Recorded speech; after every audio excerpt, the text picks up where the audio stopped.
ये रास्ते में 3 गाड़ियां खड़ी हैं। अच्छा यहाँ पे के बाद जा जा जल्दी हटाई क्या हुआ।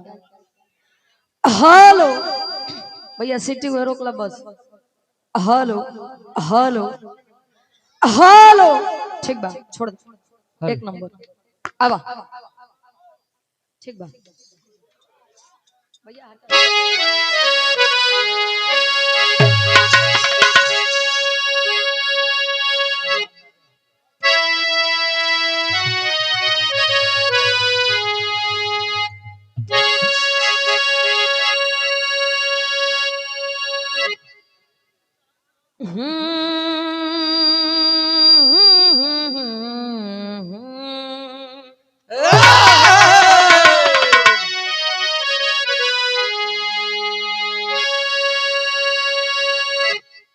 हे मैया पैया पड़ू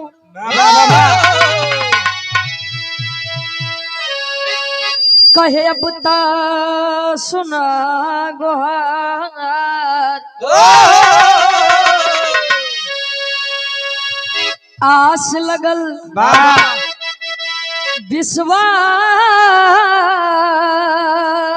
विश्वास बढ़ल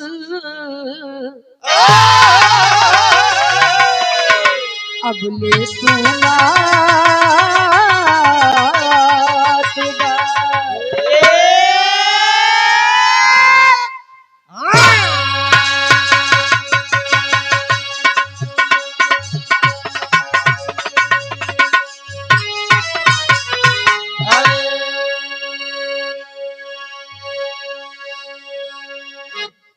सतगुरु स्वामी दीन बंधु के अब सदा झुकाई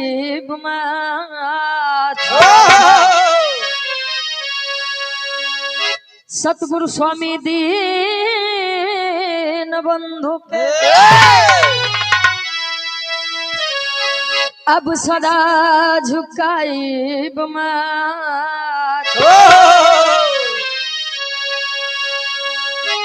अरे दुखियन पर दया करी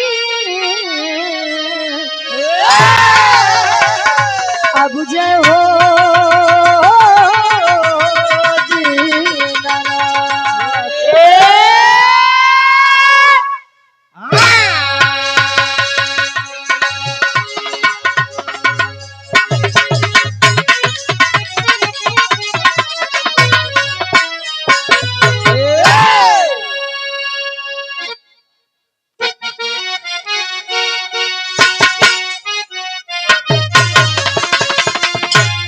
क्या बात है।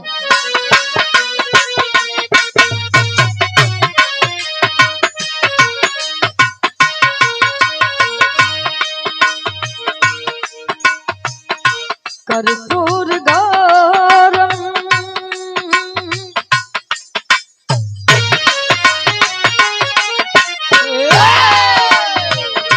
कर्पूर गौरम करुणावतारम संसार सारम भुजगे प्रहारम कर्पूर गौरम करुणावतारम संसार सारम भुजगे प्रहारम कर्पूर गौरम करुणावतारम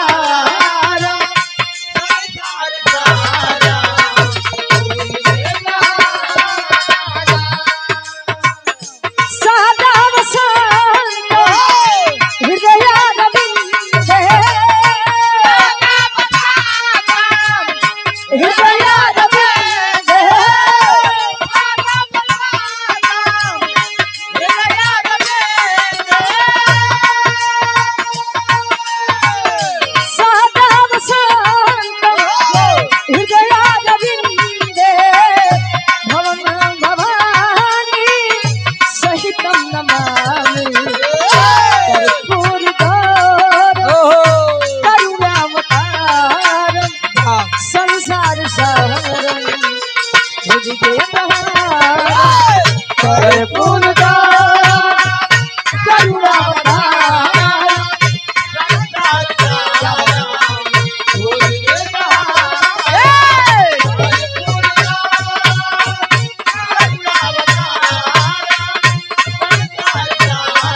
भुज गए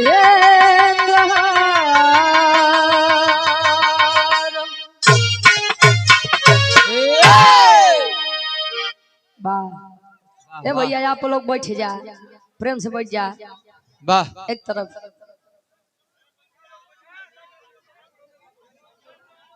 ऐतिहासिक सरजमी वाह कटौली दुल्हापुर गाजीपुर दुल्हापुर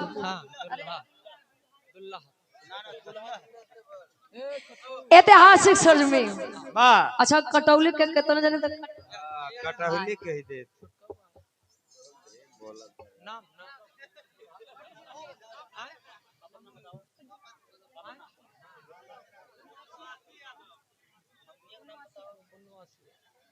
पुण्यवासी यादव जी। वाह वाह और ये छोटा सा मुन्ना 200 रुपए का सम्मान आशीर्वाद के चारे के मुझे अपनी कला में कामयाब रहे। ऐतिहासिक सरजमी पर बैठ करके विरह का आनंद ले रहे हैं आप सभी। वाह वाह शुभ मुहूर्त शुभ घड़ी मांगलिक बेला में उपस्थित शुभ तिलकोत्सव के उपलक्ष्य में यह कार्यक्रम रखा गया, भव्य कार्यक्रम जो कि कार्यक्रम के आयोजक साहब राजू यादव भैया, हमारे अनिल यादव भैया, वाह विशाल यादव, विवेक यादव, सुनील यादव। वाह सम्मानित बूढ़ बुजुर्ग पिता तुल्य आप हमारे चाचा तुल्य, काका तुल्य, दादा तुल्य। उसे दादा हरे बड़ा शौकीन है भाई, डांस कर रहा था। हाँ हाँ क्या कमर है। हाय हाय जब ही उम्र में ही हाल बा, बुढ़ाई में जब जवानी रही हुई तो क्या करत होता। सम्मानित हमारे बड़े भाई देश के नन्हे मुन्ने कर्णधार बच्चे, माइक्रो ध्वनि के माध्यम से हमारी आवाज जहां तक भी जाती हो, यूट्यूबर भाई लोग भी आए हुए हैं और बड़ी दूरी दूरी से चलकर आप लोग आए हमारा हौसला अफजाई करने के लिए। क्या बात है। इस मुसीबत के घड़ी में आप लोगों ने हमारे प्रति जो प्रेम दिखाया है, जो हौसला हमारा बढ़ाया है, तहे दिल से शुक्रिया अदा करती हूँ। चला इतने में पता तो चल गया कि अपन बात के दूसर बात। क्या बहुत बात बहुत धन्यवाद भैया भैया भैया। कोनो दिक्कत ना बा भाई, जले भैया हमारे हैं तले का हो। हाँ कुछ दिक्कत नहीं बा। हाँ हाँ ठीक भैया बिल्कुल बिल्कुल। और ये विशाल रेडियो के माध्यम से हमारा कार्यक्रम हुआ था, विशाल रेडियो साउंड सर्विस। वाह वाह बहुत बहुत धन्यवाद बा। क्या बात है। हाय हाय आप दूल्हा हाँ हाँ बिरहा जगत के बड़े अच्छे कलाकार, बड़े सुंदर कलाकार जिनको अभी आप लोगों ने सुना। वाह देखा हाँ देखो भैया आप लोग वीडियो कॉल में का बढ़िया भैया आप नृत्य करते हैं। नृत्य करते हैं। हाँ हो आप बड़े भाई सुधीर लाल यादव जी कैमूर बिहार से, वाह सबके कई स्वर में हम गायिका रुचि यादव प्रतापगढ़ से, वाह यूपी 72। आप सबके स्वागत सम्मान अभिनंदन एवं वंदन करते ही आशीर्वाद के चारे और ईश्वर से कामना बा कि जब तक गंगा जमुना में पानी रहे तब तक दुल्हा दुल्ही के जवानी रहे, जवानी जिंदगानी दोनों रहे यार। हाँ और अब भावी बीडीसी प्रत्याशी हरदासपुर खुर्द कटौली से सोनू यादव भैया मेरे 100 रुपया, और आप मनोज डीजे वाले कोल्ड स्टोर सहयोगी लल्लन यादव भैया बड़ी दूर से आए हैं। आप हमारा हौसला बढ़ाने के लिए बहुत बहुत धन्यवाद बा फौजी भैया के। आप आकाश साजन सा बात है।